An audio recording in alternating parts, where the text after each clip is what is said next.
Hello, I'm Christian Jones and I work at Manx Radio in the news department. So let's talk social media and how we interact with politicians, organisations and normal people like you and I. Middle MHK Stu Peters thinks the amount of anger and vilification of those holding an elected office or carrying out public services is becoming increasingly prevalent.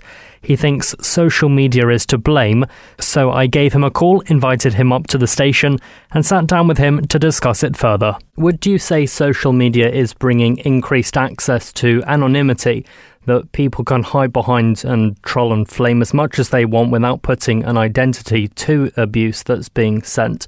I mean, you've worked at Manx Radio, you know as well as I do that when there are abusive messages that come into the studio or newsroom inbox, the majority of the time it'll be from someone who's trying to be anonymous and using fake emails and the likes. When Facebook first started, I thought it was great because it meant that you could catch up with people that you'd not spoken to for years. It meant that you could catch up with people all around the world and you could swap pictures and chat with them, and it was great. But then it seems to have disintegrated almost and turned into just an outlet for people's rage. People just seem so much more annoyed by everything these days.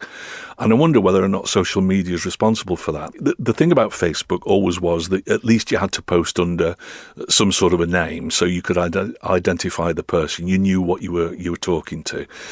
But then they brought out this feature where you could actually post anonymously. And I just think that's horribly dangerous because you get all sorts of malcontents who post there and there is no comeback to them. I've always posted on the local internet forums, Manx forums, I've always posted under my own name. Because I think that's important. Now, some people have said to me over the years, well, yeah, but that's all right for you. We can't do that because we work for government or whatever, and we can't be seen to be posting things. And I suppose that there's an element of truth in that. But certainly on Facebook, unless you've got a really good reason, then post under your own name. Same with the newspapers. An awful lot of the letters that go to the letters page are from anonymous contributors, name and address supplied. Well, if you feel that strongly that you want to write some sort of an essay about how the government's going wrong, at least you should put your name to it. We've heard previously that social media is creating huge amounts of misinformation, and it's almost like Chinese whispers in the sense that people see an article, they read the comments, and then come to a conclusion based on skewed second-hand judgments from others in the comment section. One thing that seems to be happening more and more these days is that anything becomes a pile-on. So, I could post a picture of something nice on Facebook and say, isn't this nice? And you can guarantee that you'd get various people saying, no, it's not nice, it's rubbish. Facebook does tend to get people polarised about things. But nowadays what you get is a pile-on, where quite often you get to the end of a very long thread on Facebook about something that people are disagreeing about. And you can see that people aren't even reading the previous posts. They just see that it's a pile-on and they want a piece of the action. And it's madness. It's anarchy. An example you gave, which I thought was quite interesting, was you could be giving out £50 notes in Strand Street and there would still be criticism. Oh, yeah. Well, that would be guaranteed. Even if you do good things, then somebody's going to criticise it. And, so I'm sure I could be giving out £50 notes on, free £50 notes. Oh, well, it took him long enough to do that. Or it could have been £100, or, this useless government is only handing out £50 notes. Whatever you do is wrong to a certain sector of the community. The only thing that keeps me sane is realising that it is a small minority of people, often the same people, but, this small cohort of malcontents actually makes you believe that the whole world is against you. Let's look at this from a completely different perspective, mental health. Now, you just described it earlier as feeling like the whole world is against you, even though it's just that minority of people. How does that actually affect you, all those around you that you might have seen? Because regardless of how thick your skin is, if it is, as you say, persistent pylons, that's got to be tough to cope with. When I first volunteered to join the DOI as political member, I remember being told at the time that there were DOI workers who were going home and they were getting changed in the car before they got out the car at home to get rid of the DOI IVIS vests that identified them as DOI workers, because if they went into a shop with a DOI vest on, there was always going to be somebody that was going to have a pop at them about leaning on shovels or whatever. And it's your fault that, the prom's taking so long, and it's your fault that we've got potholes, and it's your fault.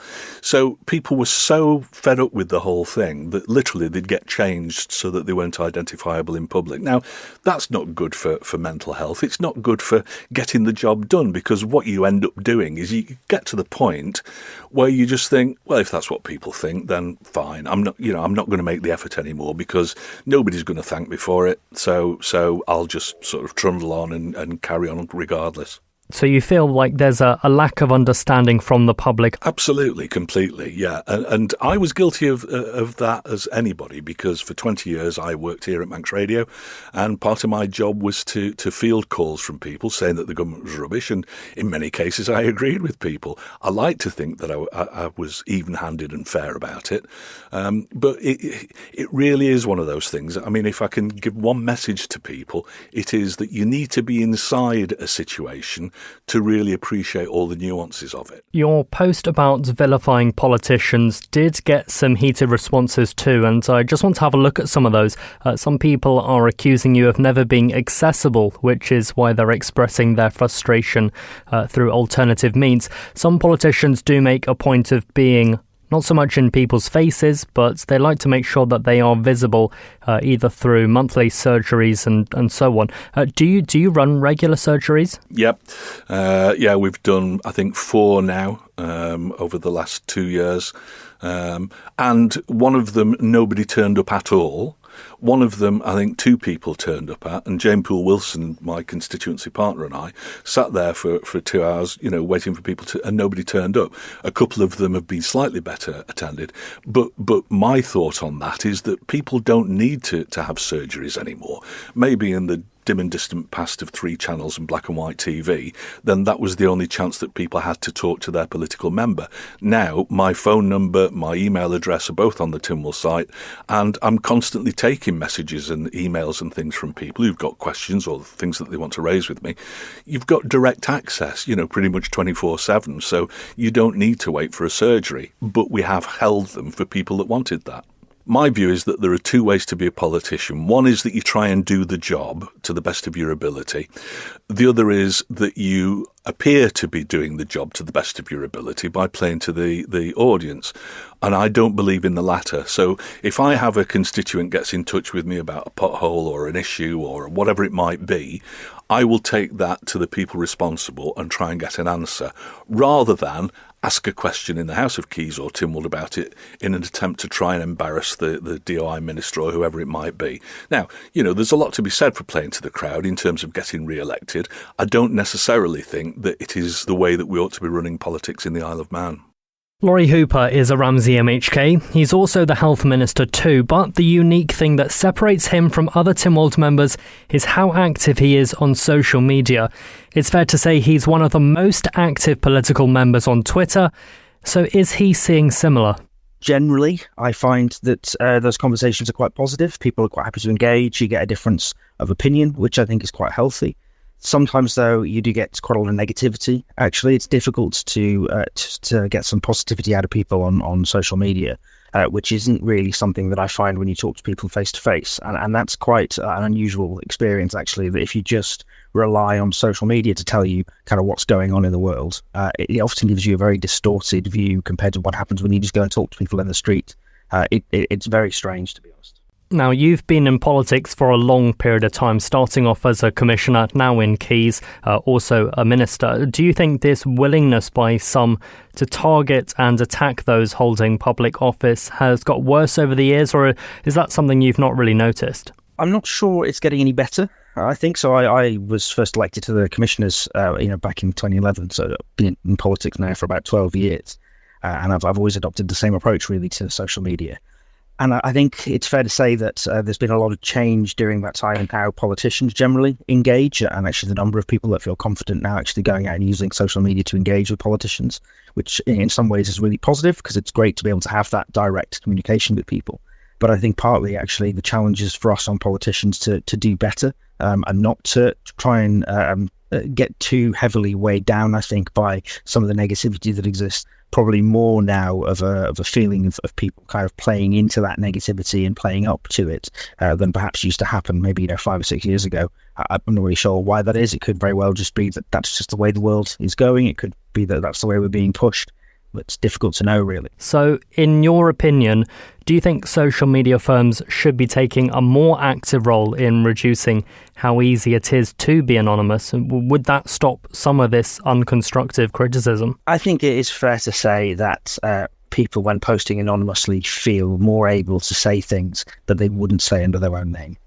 And I think sometimes that's a good thing, because sometimes you do have people in positions of quite sensitivity or who would be readily identifiable, who do have something really positive and valuable to contribute to a particular discussion. So I'd be very nervous, I think, about clamping down on this kind of anonymity, because there are some people out there that abuse that privilege, really, of being able to be anonymous.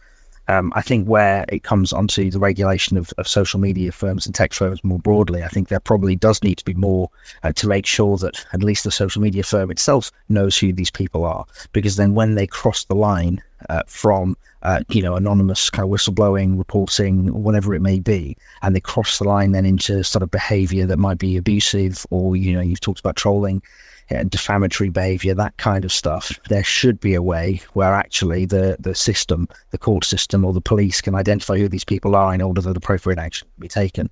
But I really think that I'd be very nervous, I think, if we started talking about clamping down on anonymity and anonymous posting and anonymous engagement, because I think that there's a lot of value in actually people being able to tell the truth and tell their truth, as it were, without being afraid. And I think being able to do that anonymously sometimes can be quite positive. It's not for everyone, obviously. Myself, for example, I've always chosen to post under my own name, because I think when you're doing it from a position of public office, I think you need to be completely upfront and honest about the way that you operate.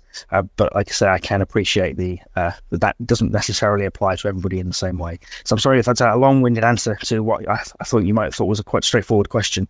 But really, I think it's quite a complex issue that would have to be properly addressed, rather than just kind of a knee-jerk reaction to a problem that, from my perspective at least, really impacts only the minority of people who choose to post anonymously, do so in that kind of very abusive manner. I think most people that do it for very good reasons. Thank you for making it to the end of the Little Manx Radio newscast. You are obviously someone with exquisite taste. May I politely suggest you might want to subscribe to this and a wide range of Manx Radio podcasts at your favourite podcast provider, so our best bits will magically appear on your smartphone. Thank you.